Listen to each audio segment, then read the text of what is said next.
సనాతన భారత భూమి చరిత్ర ఎంతో సంపన్నమైంది. భగవంతుడు అనేక పర్యాయాలు అవతరించి ఈ నేల మీద సంచరించాడన్న ప్రగాఢ విశ్వాసం ఉంది. ఆచారాలను, ఆదర్శాలను, విలువలను పునరుజ్జీవింపజేయడానికి ఎందరో సాధుపుంగవులు జన్మించారు. ధార్మిక విశ్వాసాలను పునఃప్రతిష్ఠింపజేయడానికి, మూసుకుపోయిన ధార్మిక కవాటాలను తెరవటానికి వారు ఎనలేని కృషి చేశారు. ప్రాపంచిక బాధ్యతలను సునాయాసంగా నిర్వహించడంలోనూ, శాంతిమయంగా జీవించటంలోనూ మానవాళికి సహాయం చేయడం కోసమే వారు ఈ లోకంలో జన్మించారు. కలకత్తా 18వ శతాబ్ది తొలినాళ్లు సనాతన భూమి అయిన భారతదేశం బ్రిటిషు వారి పాలనలో మ్రగిపోతూ ఉంది. ప్రజలు తమ తలవ్రాతకు తలలు వంచి మూఢనమ్మకాలతో, వెనుకబాటుతనంతో జీవనం సాగిస్తున్నారు. వేళ్లూనిన కులతత్వం నిర్దాక్షిణ్యంగా పాటించబడుతోంది. అతి పురాతనమైన ఈ కుల విభజన భారతీయుల పాలిట ఒక శాపం అయింది. పాలకుల దమనకాండ భరింపరానిదిగా అయింది. ప్రపంచవ్యాప్తంగా సంపన్న దేశంగా, ధార్మిక క్షేత్రంగా కొనియాడబడిన భారతదేశం తన ప్రజల ఆకలి తీర్చలేని స్థితిలో ఉంది. సామాన్యుల దైనందిన జీవనం దుర్భరంగా తయారైంది. ఈయన పేరు దుర్గాచరణ దత్త. 25 ఏళ్ల వయసులోనే సన్యాసి అయ్యాడు. ఈయన జ్ఞాన సంపద అందరి మన్ననలు పొందింది.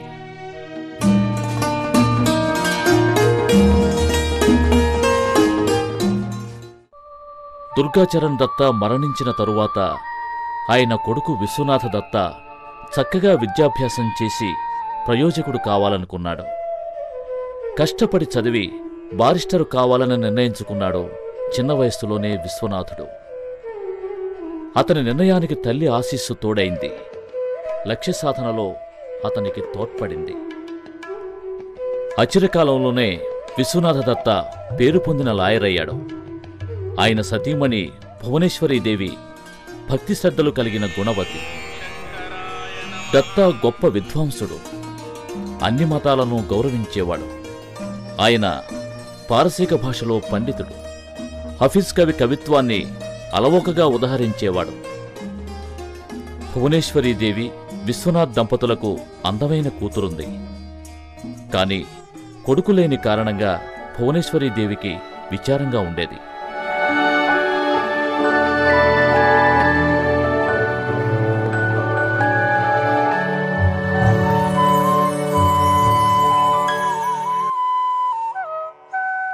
అత్తయ్య, ఏదైనా కావాలా?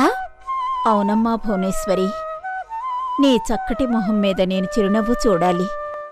నువ్వు ఆనందంగా ఉంటే చూడాలి. నేను సంతోషంగానే ఉన్నానత్తయ్య. తెలుసమ్మా, నాకు తెలుసు. నువ్వెందుకనో బాధపడుతున్నావు.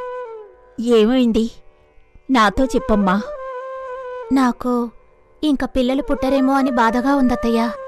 నాకొక కొడుకు పుట్టకపోతే ఈ వంశం పేరు ఎవరు నిలబెడతారు? మన వంశాన్ని నిలపడానికి ఒక కొడుకు కావాలిగా. బాధపడకమ్మా.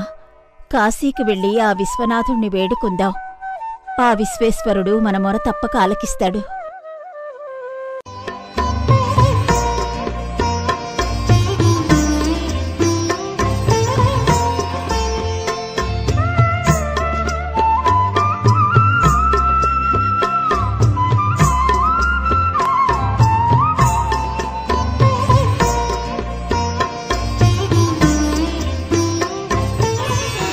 స్వామి, నా మేనకోడలికి ప్రపంచ ప్రఖ్యాతి చెందే పుత్రుణ్ణి ప్రసాదించు. స్వామి, మా ప్రార్థన ఆలకించు. మా వంశం ఉద్ధేయేలా దీవించు.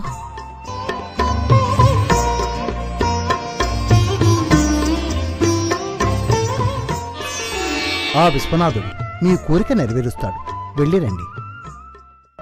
కాశీ విశ్వనాథుడు వాళ్ల మొర ఆలకించాడు.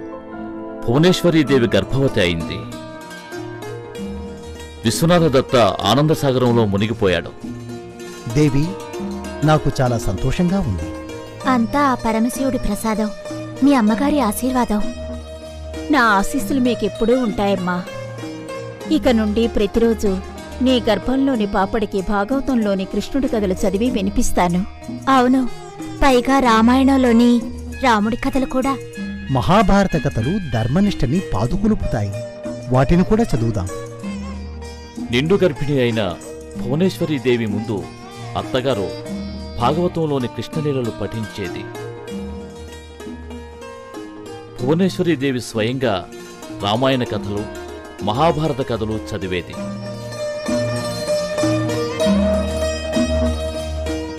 కాలం గడుస్తోంది.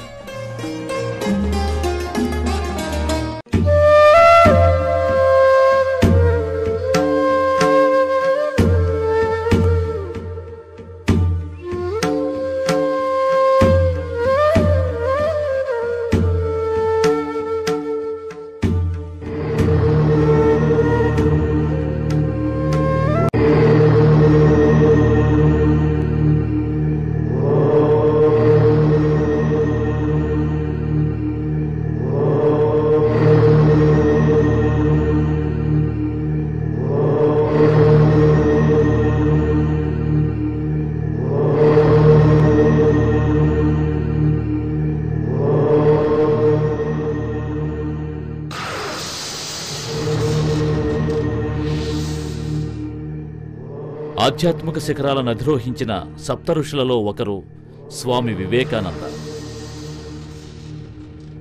విశ్వశాంతికి తనకు సహాయకుడిగా ఉండేందుకు భగవాన్ శ్రీరామకృష్ణ స్వామి వివేకానందను ఈ భూమి మీదకు తీసుకువచ్చారు.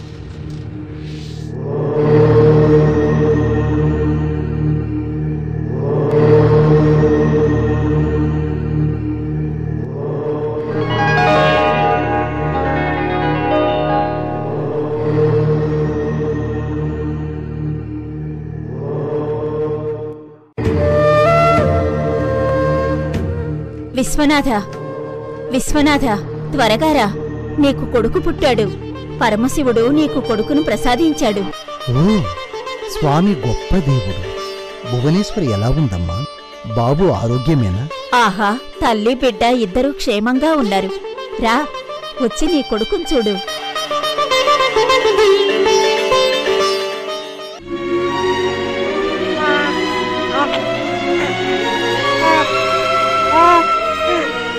నరేంద్ర, ఇక నుంచి నీ పేరు నరేంద్రనాథ దత్త. నరేంద్ర, మానవాళికి రాజు. నీ కీర్తి దశ దిశలు వ్యాపించని. కలకాలం చిరంజీవిగా ఉండు. మకర సంక్రాంతి పర్వదినాన 1863 జనవరి 12 సోమవారం నాడు భువనేశ్వరీదేవి కొడుకును ప్రసవించింది. ఇంటిల్లిపాది సంతోషంలో మునిగిపోయారు. ముసలి అమ్మ ఆనందం పట్టలేక ఏడ్చేసింది. విశ్వనాథ దత్త ఆనందానికి అవధుల్లేవు. సేవకులందరికీ ఆయన బహుమతులిచ్చాడు. పరమేశ్వరుడు నన్ను అనుగ్రహించాడు. అయితే తన భూతగణంలో ఒకరిని పంపించాడు. బాబు భూతగణంలోని వాడు కదమ్మా. త్వరగా ఎదిగిపోవాలని పిల్లవాడు తొందరపడుతున్నాడు. ఈ లోకాన్ని మార్చివేయాలని తొందరపడుతున్న మానవుడు. బాలుడు నిజంగానే ఆతృతగా ఉన్నాడు. కదలకుండా మెదలకుండా ఉండే ప్రసక్తే లేదు. ఎప్పుడూ ఎవరో ఒకరు తన ఉనికిని గుర్తించాల్సిందే. దారుఢ్యమైన శరీరం, తెలివితేటలతో మెరిసే కళ్ళు. బాలుని చూసుకోవడానికి 2 సేవకుల్ని పెట్టుకోవాల్సొచ్చింది ఆ తల్లికి. పసివాడు అతి త్వరగా ఎదిగి అసాధారణ శక్తియుక్తుల్ని ప్రదర్శించసాగాడు.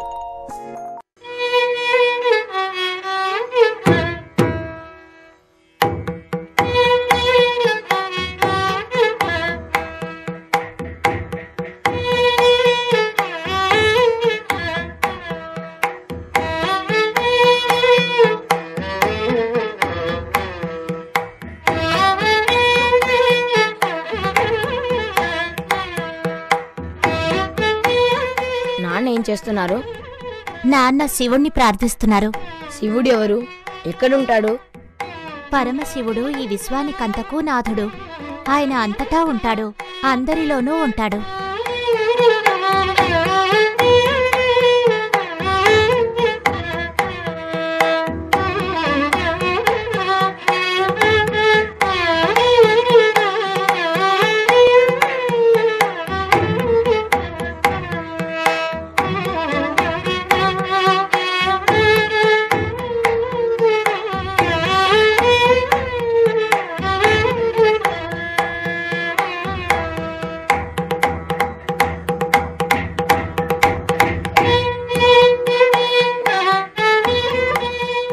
ఏం చేస్తున్నావు నాన్న? ధ్యానం చేస్తున్నాను, ప్రార్థన చేస్తున్నాను. అలాగా?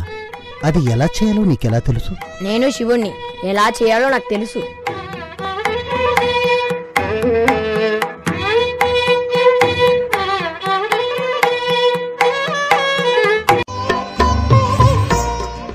తన అసాధారణమైన చర్యలతో నరేంద్రుడు తల్లిదండ్రులను, స్నేహితులను ఆశ్చర్యపరచసాగాడు.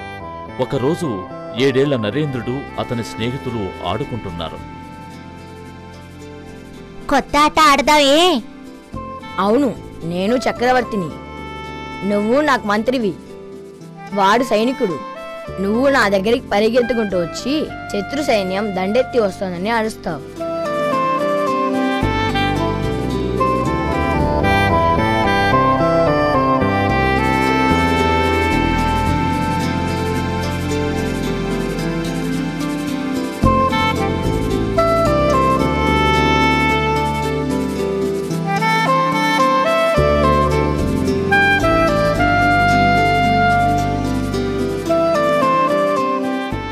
శత్రు సైన్యం మన రాజ్యం మీదకి దండెత్తి వస్తోంది.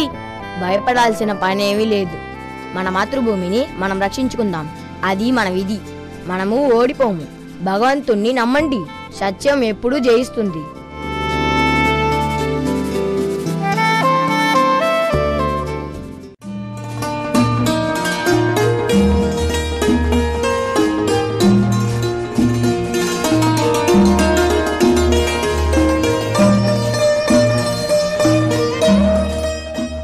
నరేన్, బడికి వెళ్ళడానికి నువ్వు సిద్ధమేనా? అవునమ్మా, నేను సిద్ధమే. నాయన, నువ్వు మంచి విద్యార్థిగా ఉండాలి. చక్కగా చదివి అన్ని పాఠాలు నేర్చుకో. మెట్రోపాలిటన్ ఇన్స్టిట్యూట్ని మహానుభావుడు ఈశ్వర్చంద్ర విద్యాసాగర్ గారు స్థాపించారు. అది చాలా మంచి పాఠశాల.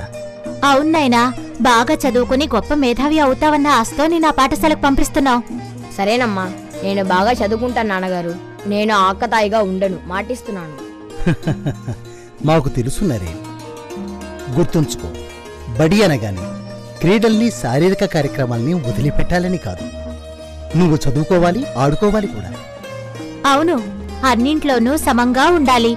స్నేహితులతో ఆటలాడు, ఆరోగ్యంగా ఉండు, కష్టపడి చదువుకో. అర్థమైందా నరేన్? అర్థమైందమ్మా. ఫుట్బాల్ అంటే నాకెంతో ఇష్టం. స్కూల్ టీంలో చేరి కష్టపడి ఆడు నరేన్. శ్రద్ధాహి పరమాగతిహి అనే మాటను గుర్తుంచుకో. దాని అర్థమేమిటంటే, శ్రద్ధ అన్నదే గొప్ప లక్ష్యం. నువ్వు ఏది చేసినా సరే ఉత్తమమైన శ్రద్ధతో చెయ్యి. అది నీకు పేరు ప్రఖ్యాతులను తెస్తుంది. అలాగే చేస్తాను నాన్నగారు. ఇక నాయనమ్మ ఆశీస్సులు తీసుకుని బడికి బయలుదేరు.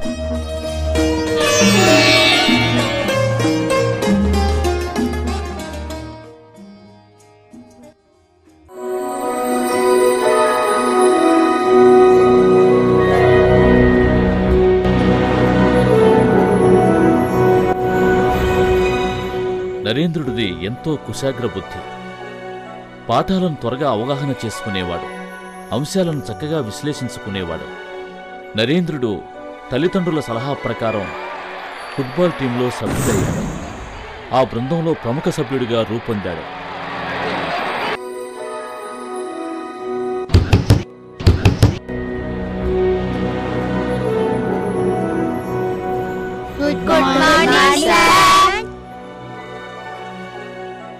Good morning. కూర్చోండి. ఇవాళ భౌగోళిక శాస్త్రంతో ప్రారంభించుకుందాం. మీ పుస్తకాలు తెరవండి. ఇదిగో ఈ మ్యాప్ చూడండి. ఏది తూర్పో చెప్పగలరా? తూర్పు, పడమర, ఉత్తరం, దక్షిణం. 4 దిక్కులను చూపించగలరా? సత్యజిత్, నువ్వు చూపగలవా?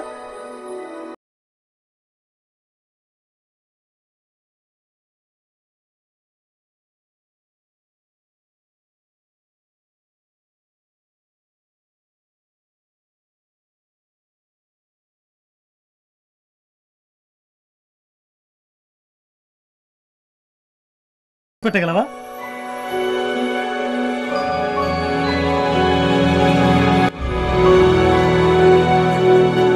పిల్లలు, మీరు ఎవరు చెప్పగలరు? సార్, నేను సమాధానం చెప్పనా? మంచిది నరేంద్రనాథ్, చెప్పు. తూర్పు, పడమర, ఉత్తరం, దక్షిణం. అవును, నువ్వు చూపించింది కరెక్టే. ఇప్పుడు చెప్పు, యునైటెడ్ స్టేట్స్ ఆఫ్ అమెరికా రాజధాని ఏది? సార్, సరైన సమాధానం వాషింగ్టన్ డీసీ. నరేంద్రనాథ్, బాగా ఆలోచించు. అది సరికాదనుకుంటాను. లేదు సార్, సరైన సమాధానం అదే. నా ముందు అతి తెలివి ప్రదర్శించుకో. వెళ్ళి మోకాళ్ళ మీద కూర్చో. అదే నీకు తగిన శిక్ష. సార్, నా సమాధానం సరైనదే. నేను చెప్పింది నిజమే. నేను తప్పు చేయలేదు. నేనెందుకు మోకాళ్ళ మీద కూర్చోవాలి? ఎంత ధైర్యం నీకు? నన్నే ఎదిరిస్తావా? ఇలాంటి పొగరమూతుతనాన్ని నేను ఎంత మాత్రము సహించను.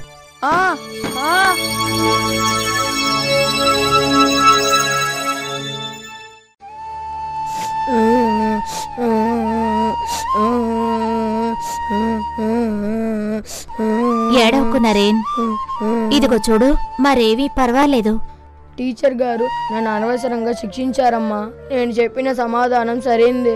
నువ్వు చెప్పింది నిజమే కావచ్చు నాయనా. మాస్టర్ గారికి నీ విధానం కోపం తెప్పించుండొచ్చు. చాలా సందర్భాల్లో నువ్వు చెప్పేవి సరైనవే కావచ్చు, నిజాలే కావచ్చు. అయితే చెప్పే విధానం చాలా ముఖ్యం. ఏవైనా సరే ఎప్పుడూ నువ్వు సత్యాన్నే పాటించు. అయితే నువ్వు చెప్పేదేది ఇతరుల్ని చిన్నపుచ్చకూడదు, నొప్పించకూడదు, అవమానించకూడదు సుమా. నీ ప్రవర్తన దురుసుగా ఉండకూడదు, మితిమీరిన ఆత్మవిశ్వాసంతోనూ ఉండకూడదు. అర్థమైందా? అలాగే, నాకు చాలా బాగా అర్థమైంది.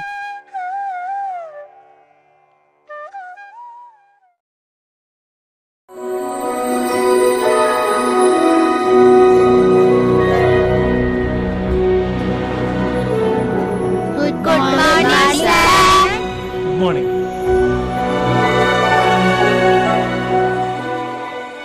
నరేంద్రనాథ్, నేను చాలా బాధపడుతున్నాను.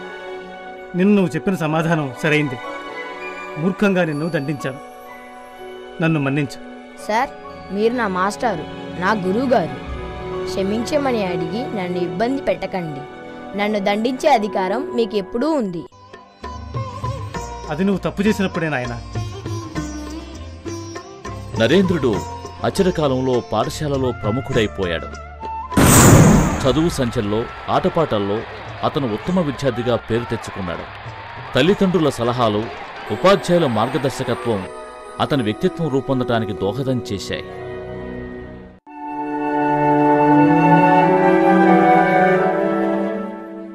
నువ్వు నరేంద్రనాథ్ కదూ? అవును, నేనేనండి. ఏమిటి నువ్వు చేస్తున్నది? ఆ మూలలో ఎందుకు నిల్చున్నావు? పెద్దల మాటల్ని పొంచి వింటున్నావా? లేదండి, నేను పద్యాలు వింటున్నాను. అవంటే నాకెంతో ఇష్టం. ఆఫీస్ పద్యాలా? అవి నీకు అర్థం కావు. వెంటనే వెళ్ళి అన్నం వడ్డించలో సాయం చెయ్యి. మా నాన్న కూడా నన్ను ఇలా అవమానించడండి. మీలాంటి వాళ్ళు ఎంతో మంది ఉన్నారు. వయసుకి జ్ఞానానికి సంబంధం ఉందని ఎవరన్నారు? మీ అభిప్రాయం తప్పు కదండి. సారీ బాబు, నువ్వు అన్నది నిజం. I'm sorry. పర్వాలేదండి, నేను వెళ్ళొస్తాను. అంతా అతని ఆత్మవిశ్వాసం. అవునవును, సభ్యత కూడా ఉంది. అవును, నాకు ఉపనిషత్తులోని నచికేతుడి పాత్ర గుర్తొస్తోంది. అతను అనేవాడు, నేను ఉత్తముణ్ణి కాకపోతే చాలా మంది కంటే గొప్పవాణ్ణి, అయితే ఎప్పుడూ అధముణ్ణి కాదు.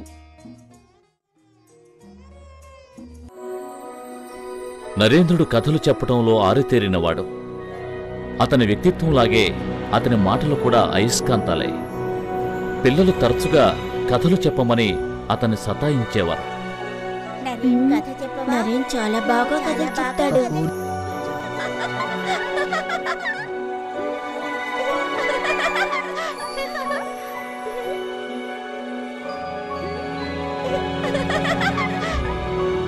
సత్యజిత్, నిలబడు.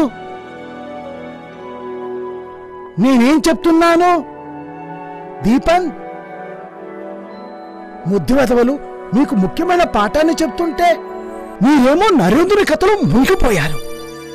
నరేన్, నిలబడు. వాళ్ళకేం చెప్తున్నావు? నా పాఠాన్ని నువ్వెందుకు వినడం లేదు? మీరు న్యూటన్ సూత్రాలు బోధిస్తున్నారు మాస్టారు. ఆ సూత్రాలు 3: చలనాన్ని, గరిబినాభిని, శక్తిని నియంత్రించే సిద్ధాంతాలవి. నరేన్, చాలా ఆశ్చర్యంగా ఉంది. నువ్వు కథ చెప్పడంలో మునిగిపోయి ఉండడాన్ని స్వయంగా నా కళ్ళుతో నేను చూశాను. అయినప్పటికీ నా పాఠాన్ని నువ్వు అంత ఖచ్చితంగా ఎలా వినగలిగావు? నేను ఒకే సమయంలో చాలా విషయాల మీద నా మనసు లగ్నం చేయగలను మాస్టారు. కూర్చో. ఇతరుల ఏకాగ్రత చెడగొట్టకు.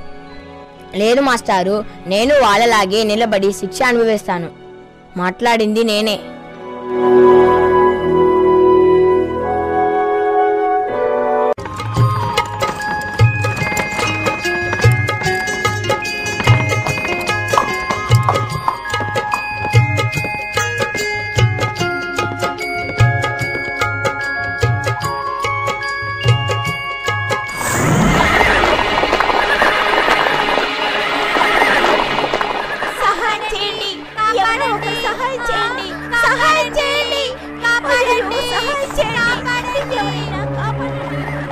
నరేన్, ఇలా రా. ఏమిటి చేస్తున్నావు? వాళ్ళని కాపాడాలమ్మా. ఎవరైనా కాపాడండి.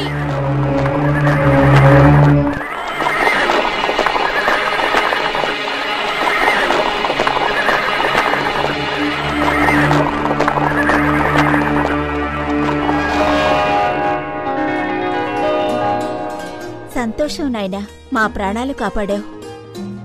ధన్యవాదాలు. ధన్యవాదాలెందుకు? నా ధర్మం నేను నిర్వర్తించానంతే. అమ్మా, మీ కొడుకు గొప్పవాడవుతాడు. మీ వంశానికి గొప్ప పేరు తెస్తాడు. నరేన్, నిన్ను చూసి గర్విస్తున్నాను.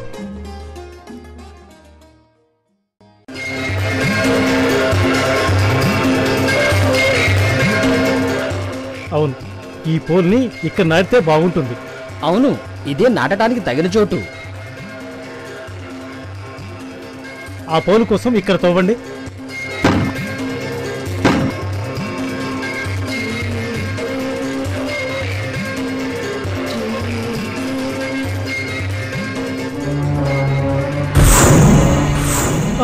అబ్బా, నా తల పగిలిపోయింది. అయ్యో, ఎవరైనా డాక్టర్ని పిలవండి. కంగారు పడకండి, నేను సహాయం చేస్తాను. సిపాయిని ఎత్తుదాం, సాయం పట్టండి. రండి, అందరూ రండి.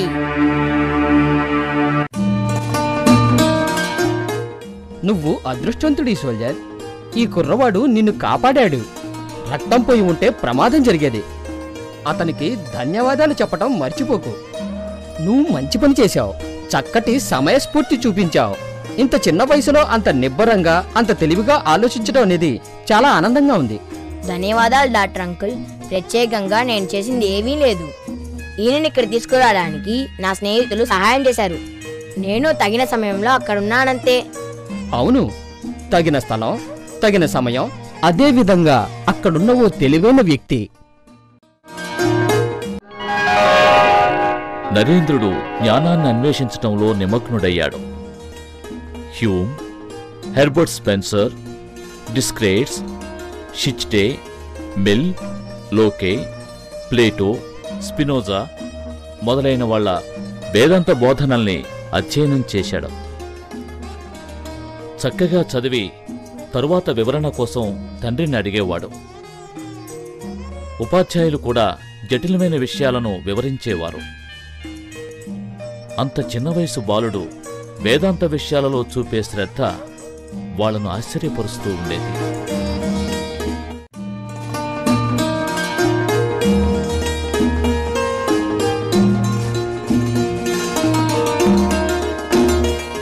ఏమిటి నాయనా, ఏమైనా కావాలా? నాన్నగారు, నాకు బ్రహ్మ సమాజంలో చేరాలని ఉంది. చేరమంటారా? అదొక తీవ్రమైన ఆలోచన. వాళ్ళ కట్టుబాట్లకు నువ్వు లోబడి ఉండగలవా? ఉంటాను నాన్నగారు. చాలా మంచిది నరే, నిన్ను చూసి గర్విస్తున్నాను. నరేంద్రుడు 1880లో కళాశాలలో చేరాడు. గణితం అతనికి ఇష్టమైన పాఠ్యాంశం. వంగ సాహిత్యాన్ని, తర్కాన్ని, వేదాంతాన్ని అభ్యసించాడతను. చరిత్ర అంటే అతనికెంతో అభిలాష. భారతదేశ చరిత్రను కూలంకషంగా అధ్యయనం చేశాడు. షేక్స్పియర్, వర్డ్స్వర్త్, బైరన్ నరేంద్రుడి అభిమాన ఆంగ్ల కవులు. నరేంద్రుడు క్రీడలలో కూడా నిష్ణాతుడే. ఫుట్బాల్, క్రికెట్ క్రీడలలో కర్రసాములో అతను అద్వితీయుడు. ఉపాధ్యాయులు, సహపాఠకులు, మిత్రులు నరేంద్రుడిని మెచ్చుకునేవారు, గౌరవించేవారు.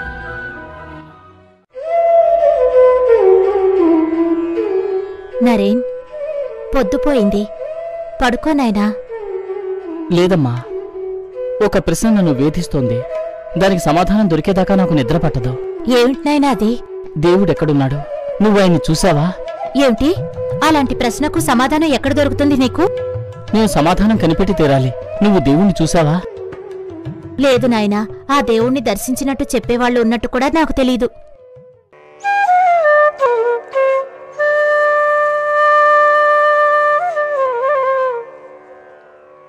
నాన్నగారు, ఒక ప్రశ్న అడగమంటారా? అడుగు నాన్న. మీరు దేవుణ్ణి చూసారా? ఆయన ఎక్కడున్నాడు? నేను చూడొచ్చా ఆయన్ని? నరేన్, ఇలాంటి ప్రశ్నలకు సమాధానాలు లేవు. సమాధానాలు చెప్పగలిగిన జ్ఞాని అయిన గురువును ఆశ్రయించ. ఆ జ్ఞానం నా దగ్గర లేదు. నేను వెళ్ళి ఒక గురువుని కనిపెడతాను. అవును, కనిపెడతాను. కళాశాల ప్రిన్సిపాల్ డబ్ల్యూడబ్ల్యూ హేస్టీ విద్యార్థులకు వర్డ్స్వర్త్ ఎక్స్కర్షన్ గురించి వివరించాడు. ఆయన దక్షిణేశ్వర్లో ఉండే ఆధ్యాత్మిక గురువు శ్రీ రామకృష్ణ పరమహంసతో మాట్లాడాడు. ప్రిన్సిపాల్ ఆ గురువుగారి గురించి గొప్పగా చెప్పాడు. యువకుడైన నరేంద్రుడు ప్రతి మాటను జాగ్రత్తగా ఆలకించాడు. శ్రీ రామకృష్ణ పరమహంసను కలుసుకోవాలనుకున్నాడు. తన సందేహాలకు సమాధానాలు తెలుసుకోవాలనుకున్నాడు. నరేన్, నాన్నగారు, ఏమిటండి? నిన్ను మేము ఒక విషయం అడగాలనుకుంటున్నాం.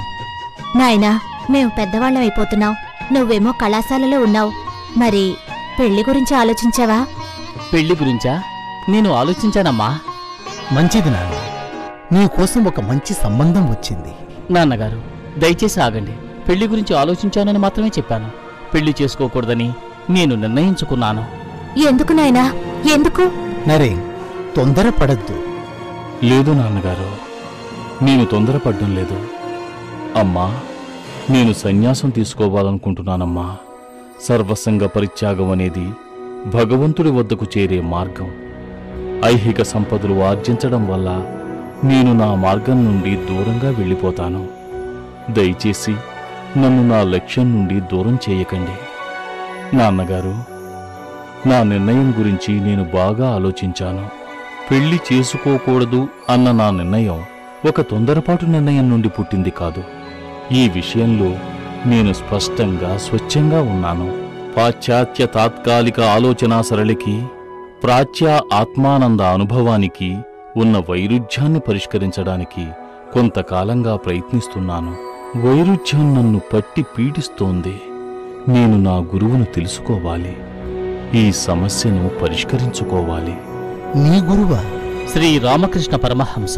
ఆయన నిన్ను శిష్యుడుగా స్వీకరిస్తాడని ఎలా అనుకుంటావు? నీ ప్రశ్నలకు ఆయన వద్ద సమాధానాలుంటాయని ఎలా అనుకుంటావు?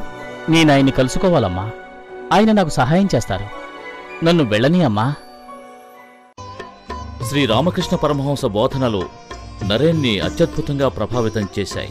దాంతో పట్టభద్రుడైన వెంటనే నరేన్ తన గురువు వద్ద ఆధ్యాత్మిక చింతనం నేర్చుకునేందుకు ఇల్లు వదిలి వెళ్ళిపోయాడు. 1881 నవంబర్లో నరేన్ దక్షిణేశ్వర్లో ఉన్న ఆశ్రమాన్ని చేరుకున్నాడు. అప్పటి నుంచి తన శరీరాన్ని, హృదయాన్ని, సర్వస్వాన్ని ఆధ్యాత్మిక చింతనకు అంకితం చేసిన నరేన్ శ్రీ రామకృష్ణ పరమహంస, మాత శ్రీ శారదాదేవుల అడుగుజాడలో దైవం గురించిన సత్యాన్వేషణలో నడవసాగాడు.